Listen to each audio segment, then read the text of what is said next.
മനുഷ്യജീവനാണ് വലുത് എന്ന് പറയുമ്പോഴും നിയമപരമായി കടുവയെ കൊല്ലുക എന്നൊക്കെ പറയുമ്പോൾ നിരവധി ഫോറങ്ങളിൽ അക്കാര്യം വനം വകുപ്പിന് വിശദീകരിക്കേണ്ടതായി വരും. വളരെ ഗൗരവതരമായൊരു സംഭവമാണ്. ആ ഒരു ആംഗിൾ കൂടി ഈ വിഷയത്തിൽ ഉണ്ടല്ലോ. അവിടെ എന്താണ് സംഭവിച്ചത്? ഇപ്പോൾ ഉദ്യോഗസ്ഥർ പറയുന്നതനുസരിച്ച് അപകടകരമായ സാഹചര്യമായിരുന്നു. ഉദ്യോഗസ്ഥർക്ക് ജീവൻ നഷ്ടപ്പെടുന്ന ഒരു സ്ഥിതി വരെ ഉണ്ടായിരുന്നു. നമ്മുടെ ദൃശ്യങ്ങളിലും അതൊക്കെ വ്യക്തവുമാണ്. അവിടെ സംഭവിച്ച കാര്യങ്ങൾ ആദ്യം രതീഷ്, നമുക്കറിയാം ഇന്ന് പുലർച്ചെയാണ് ഈ കടുവ വീണ്ടും അർണക്കൽ മേഖലയിൽ ഇറങ്ങി അവിടെ വളർത്തുമൃഗങ്ങളെ ആക്രമിക്കുകയും അവിടെ പശുവിനെ പിടിച്ച് നായ്ക്കളെയൊക്കെ പിടിച്ചു കൊണ്ടുപോവുകയും ചെയ്തത്. അതിന് പിന്നാലെയാണ് വനംവകുപ്പ് ഇന്ന് രാവിലെ വീണ്ടും അവിടെ എത്തി ഈ കടുവയെ കണ്ടെത്താൻ വേണ്ടി ഡ്രോൺ ഉപയോഗിച്ച് പരിശോധനയൊക്കെ നടത്തിയത്. അങ്ങനെ ഈ ലയങ്ങൾക്ക് സമീപത്ത് തന്നെ ഒരു തേയില ചെടികൾക്കിടയിൽ, തേയിലത്തോട്ടമാണ്, അതിൻ്റെ ഇടയിൽ ഈ കടുവയുണ്ട് എന്ന് ഡ്രോൺ വെച്ച് നടത്തിയ പരിശോധനയിൽ കണ്ടെത്തി. പക്ഷേ ആദ്യഘട്ടത്തിൽ ഈ കടുവ പൂർണ്ണമായി കിടപ്പാണ്. അതുകൊണ്ട് തന്നെ വനംവകുപ്പ് ഉദ്യോഗസ്ഥരെ സംബന്ധിച്ച് ഇതിനെ മയക്കുവെടി വെക്കണമെങ്കിൽ ഇതിനെ എഴുന്നേറ്റ് നിന്നാൽ മാത്രമേ മയക്കുവെടി വെക്കാൻ കഴിയൂ, അല്ലെങ്കിൽ ഈ കടുവയെ ഒരു തെളിഞ്ഞ സ്ഥലത്ത് കിട്ടണം.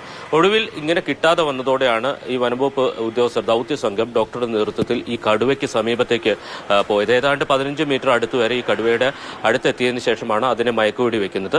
ആദ്യം മയക്കുവെടി കൊണ്ടില്ല, അതിനുശേഷം കുറച്ചു നേരം കാത്തുനിന്നു. അതിനുശേഷം രണ്ടാമത് മയക്കുവെടി വെച്ചതിന് പിന്നാലെയാണ് ഈ കടുവ നമ്മൾ ദൃശ്യങ്ങളിൽ കാണുന്നത് പോലെ ഈ ചാടി വീഴുന്നത്. ആ ചാടി വീഴുന്നത് നമ്മുടെ ദൃശ്യങ്ങളിലും പതിഞ്ഞിട്ടുണ്ട്.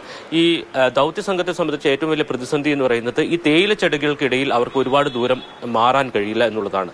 ഈ തേയില ചെടികൾ കുറ്റികളായിട്ട് നിൽക്കുമ്പോൾ അതിൻ്റെ ഇടയിലൂടെയുള്ള വിടവിലൂടെയാണ് നമ്മൾ നടന്ന സമീപത്തേക്ക് ചെല്ലുന്നത്. ഒരു ആക്രമണം ഉണ്ടായാൽ അതിൻ്റെ ഉള്ളിൽ നിന്ന് നമുക്ക് രക്ഷപ്പെട്ട് സ്വതന്ത്രമായി ഓടി രക്ഷപ്പെടുക എന്ന് പറയുന്നത് പ്രായോഗികമായി നടപ്പിലാകുന്ന ഒരു കാര്യമല്ല. അതുകൊണ്ട് തന്നെ വനം വകുപ്പ് ഉദ്യോഗസ്ഥർക്ക് അവരുടെ ജീവനിൽ ആ ഘട്ടത്തിൽ ഭീഷണി ഉണ്ടായിരുന്നു എന്ന് നമുക്ക് ഉറപ്പിച്ച് തന്നെ പറയാം. ആ ഘട്ടത്തിലാണ് അവർ വെടിവെക്കേണ്ടി വന്നു. ആ രീതിയിലാണ് അവരുടെ വിശദീകരണം.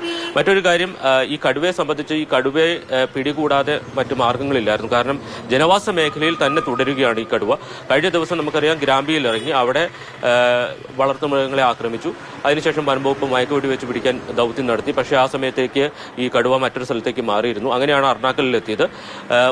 ഒരിക്കലും ഇത് കാട്ടിലേക്ക് കയറിപ്പോയി അവിടെ കാട്ടിൽ ജീവിക്കാൻ കഴിയുന്ന അവസ്ഥയായിരുന്നില്ല ഈ കടുവയുടേത്. വളരെ പ്രായാധിക്യം കൊണ്ട് ക്ഷീണിതനായ ഒരു കടുവയാണ്. അതിന്റെ പല്ലുകളൊന്നും ഉണ്ടായിരുന്നില്ല, നഖങ്ങൾ പലതും കൊഴിഞ്ഞു പോയിരുന്നു.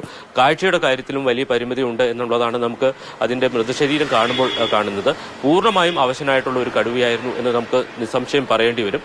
പക്ഷേ ഈ കാര്യത്തിൽ മറ്റൊരു നിയമലംഘനം കൂടി നടന്നിട്ടുണ്ട്. അത് ഈ കടുവ മൃഗവേട്ടക്കാരുടെ കെണിയിൽ വീണാണ് പരിക്കേറ്റത് എന്നുള്ളതാണ്. ആ കാര്യം വനംവകുപ്പ് സ്ഥിരീകരിക്കുന്നുണ്ട്.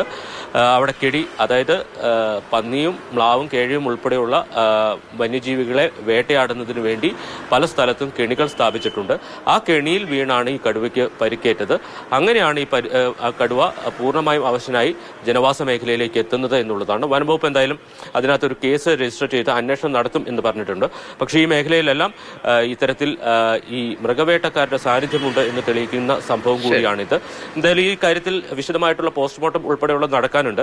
ദേശീയ കടുവ അതോറിറ്റിയുടെ ഒരു ഗൈഡ് ലൈൻ ഉണ്ട്, എങ്ങനെയാണ് ഇത്തരം സംഭവങ്ങളിൽ നടപടികൾ സ്വീകരിക്കേണ്ടത് എന്നുള്ളത്. അതനുസരിച്ച് നാളെ ആയിരിക്കും ഈ കടുവയുടെ പോസ്റ്റ്മോർട്ടം നടക്കുക.